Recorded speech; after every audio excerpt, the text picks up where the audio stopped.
इसमें आप देखेंगे एक अरसे से उत्तर प्रदेश में ब्राह्मण विरोधी अभियान चल रहा है और आपने कई इंसिडेंट देखे होंगे। ब्राह्मण की जेल में डिप्टी जेलर ने पीट पीट के हत्या कर दी।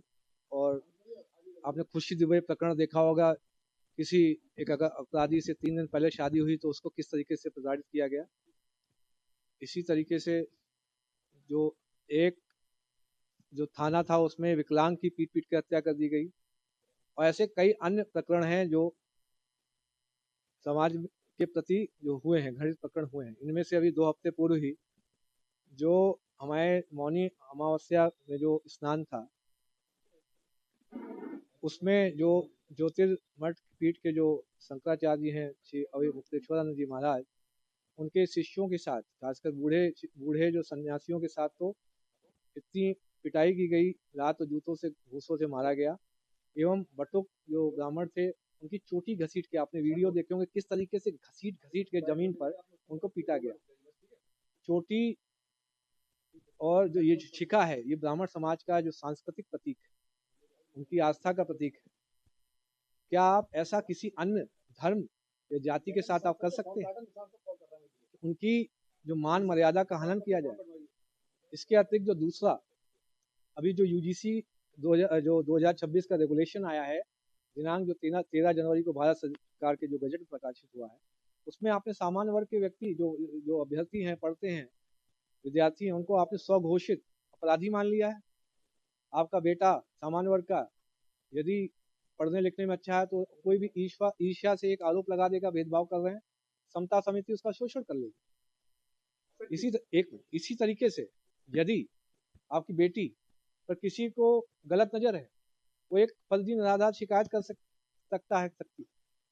आपका समता समिति आपकी बेटी का शारीरिक शोषण कर सकती है। क्या आप चाहते हैं कि बेटे बेटियां अब आत्महत्या करेंगे सामान्य वर्ग के? क्या आप चाहते हैं कि इस यूनिवर्सिटी में घुसते ही इतना सामाजिक आपस में भेदभाव हो जाए, जब यूनिवर्सिटी से ऊपर जब निकलें तो एक दूसरे के दुश्मन बन जाए?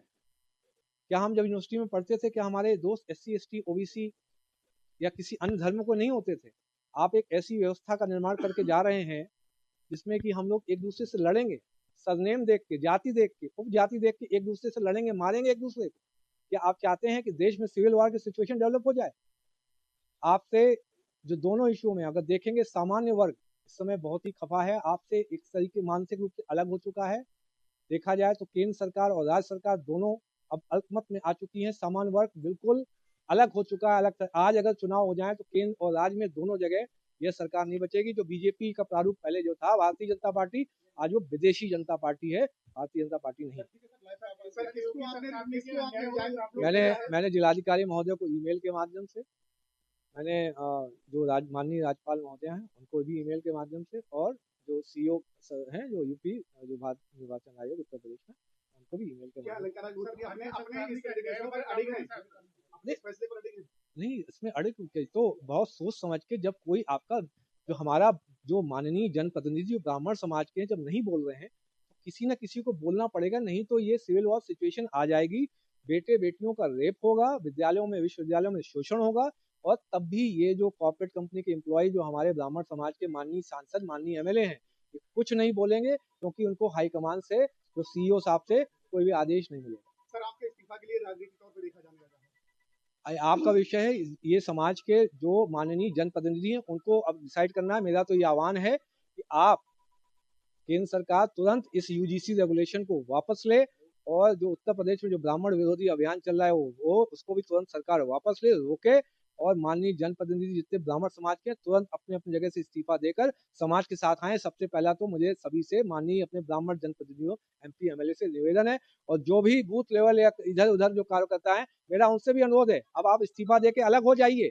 अल्पमत में सरकार, अल्पमत में सामान्य वर्ग अब आपसे अलग हो चुका है।